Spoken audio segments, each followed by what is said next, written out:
आपका। माँ दुर्गा के भक्त मेरे चैनल को सब्सक्राइब करें और मेरा सहयोग करें। नवरात्रि का चौथा दिन माँ कुष्मांडा।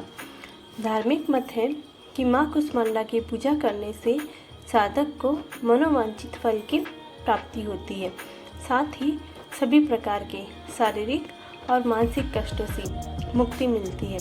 अतः साधक श्रद्धा भाव से माँ कुष्मांडा की पूजा उपासना करते हैं।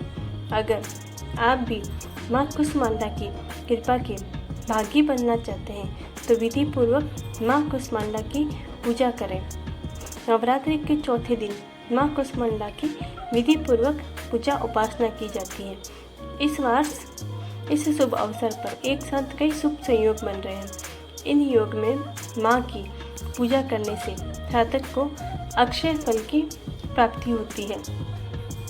शारदीय नवरात्रि के चौथे दिन आर्थिक स्थिति के अनुरूप दान अवश्य करें।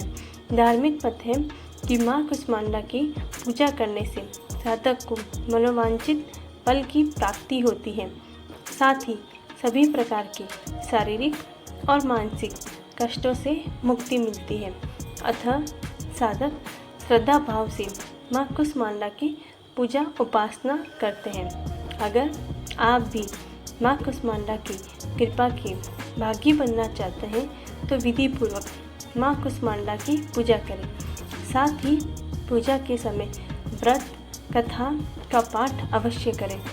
इस व्रत कथा के पाठ से साधक की हर मनोकामना पूरी होती है।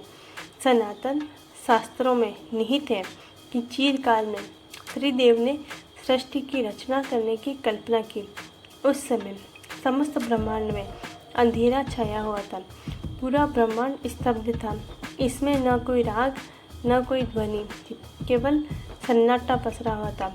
उस समय त्रिदेव ने जगत जननी आदि शक्ति माँ दुर्गा से सहायता ली।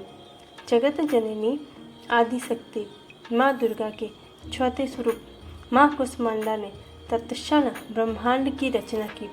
कहते हैं कि ब्रह्मांड की रचना माँ कुष्मांडा ने अपनी मंद मुस्कान से की। माँ के मुखमंडल पर फैली मंद मुस्कान से समस्त ब्रह्मांड प्रकाशवान हो उठा।